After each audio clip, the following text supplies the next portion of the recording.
Hey, this is Jeff of SimSamurai.net. This is a quick tutorial for you CS1 Stallion and HX1 Habu Sim Cockpit builders. Basically, this is towards the final stage of cockpit completion, and what you're looking at here is a piece of 4 foot by 8 foot fiberboard, which I've purchased at my local Home Depot. And basically, these are about $7 a sheet. This is great for using for exterior skin material because number one, it's lightweight. Number two, it's cheap. Each sheet is only about, I think, $7 a sheet for all 48 by 96 inches. And what I've done now is this is an HX1 front wall frame section. And you know, as you are building this, because this is one for the customer, you're actually going to be laying down the whole wall frame properly and not just the front wall section. Because I have to ship these in boxes for RTA kit purchasers, I separate each wall actually into two separate parts, which are then placed into a box. So this is just the front wall section, but this will apply to you full kit builders as well. Basically, once you lay this out for the front wall section, this is the side of which the door jamb is and where your door hinges go. So what you're looking at here is the rough interior side, and then this is the inside of the right wall frame, because you want the rough interior side to face inside. You want the slick, shiny surface to be on the outside of the sim cockpit, and because it's slick and shiny, kind of mimics aircraft exterior aluminum skin. And basically, when you put this down, you want to make sure that that edge is nice and flush with what's going to be your door jamb edge. And then underneath, use a piece of scrap 3/4 inch plywood to place underneath it. And this mimics what your base plywood is. And you want to put that so that the fiberboard comes down past the frame here and past this 3/4 inch piece, because you want that exterior skin to go all the way past and overlap your base plywood platform. So basically, once you do that, you get all that squared up, make sure this edge here is nice and flush. You just want to trace around the insides with a pencil. You're going to have to sharpen it a couple times, because I've noticed as when you do this, the pencil quickly becomes unsharp because you're rubbing it against this rough fiberboard, so keep a pencil sharpener handy. You could use pen too if you wanted to. A nice sharp black Sharpie marker will work as well. But you will want to trace out the interior diameters and dimensions, or perimeter rather, interior perimeter of each wall frame. Just do that on all sides.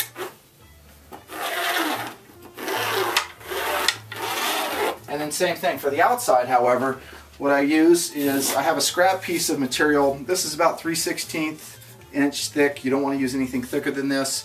If you have a piece of scrap fiberboard, which is more of 1/8 inch thick, that's what you should use. You can buy 3/16 inch thick fiberboard, but it's about $12 a sheet. I think the 1/8 inch works great for this purpose, so that's what I use, is the 1/8 inch thick fiberboard. But anyway, you use a scrap piece that's relatively the same thickness, and then put that on the exterior, hold it tight. Same thing, trace your line all the way around the perimeter with the scrap piece, and then so that will leave you a little extra. And why you're doing this is basically because you will want your sidewall pieces to overlap the top, so that it fits in a joint like that rather than the other way. So your sidewalls will come up a little bit on the whole sim cockpit to overlap the pieces on your top, front, and also the back. So that's it. So this piece is traced, and so I will gonna pull this off now and stand it up so you can see what the trace marks look like. And voila, there it is. As you can see, the whole piece is traced and is now ready to be cut out. And this isn't painted first, because I like to do my tracing and cutouts before I paint the pieces. Let me set this out of the way. And then so what I'm going to do next is, now that you know where all the wall frames are, you can actually trace out where you want to put your screw holes for attaching the skin.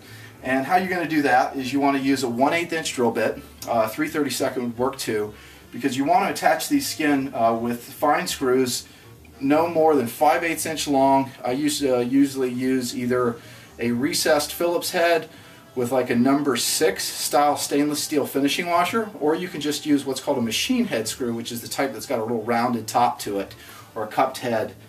Machine heads are like that. Phillips head, you know, or recessed heads shaped in a V, and then you would use a finishing washer that slips onto the screw before the screw penetrates into the fiberboard. Either will work. You know, they're just trying to mimic the look of aircraft rivets a little bit. I usually use a number 6 5/8 inch long screw with a number 6 stainless steel finishing washer. Either choice will work. It's a completely personal choice. But basically you're going to want to now take a ruler or any straight edge, and in between this 1.5 inch distance, make a straight line down the 3/4 inch center. So that's 3/4 inches in from each side. You can eyeball it if you want to, if you're good enough at eyeballing measurements like I am. Again, this is just a quick example. So basically sketch a middle line down the center of your cockpit like that. It's a little off. I'll come back and redraw it, but basically, and then measure in 3/4 inches in from where this intersection is, because you know that's obviously 1.5 inch too. You'll draw an X there.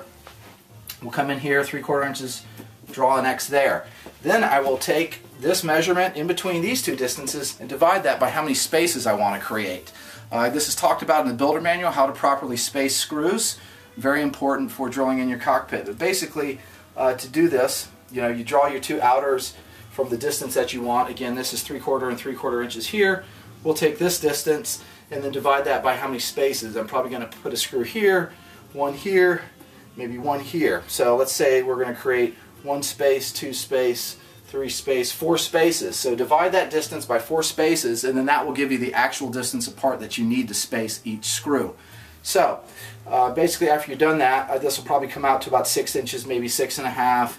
There'll be a screw there, about one there, maybe one there, and let's say one there. So you'll have 1, 2, 3, 4, 5, 6 screws in total.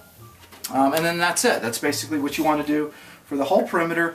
The screws don't need to be any closer than 6 inches and any further apart than 10. Anywhere between 6 to 10 inches is perfect, I think, for giving a good look of what would be exterior aircraft skin, as well as providing enough screws to sufficiently hold down the material onto your framework.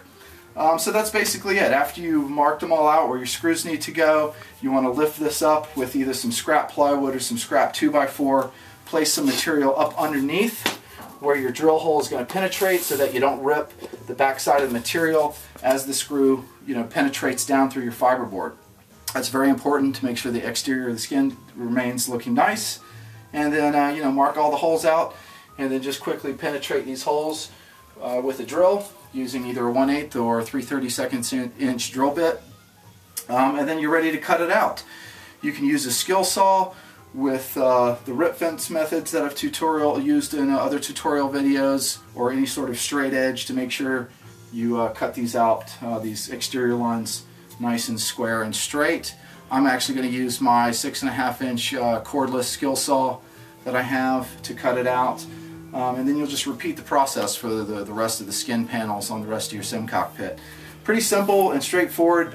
You can get these cut out, and then basically I'm going to paint this interior side with 2 coats of Kills primer, which I've had tinted with 4 ounces of gray.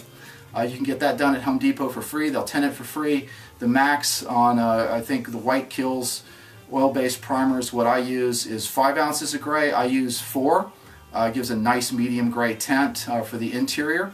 You'll want to do that 2 coats because this is rough. The interior side definitely takes 2 coats. It gives you a really nice finished surface. And then the exterior surface is what I usually spray paint with silver to kind of mimic the exterior of an aircraft, which is silver. You could also do it with white or any sort of metallic spray paint of your choice if you want to do it in a custom color. So that's it from Jeff, simsamurai.net. Again, this is how to skin your sim cockpit. Thanks for watching, and we'll see you in the air. Bye.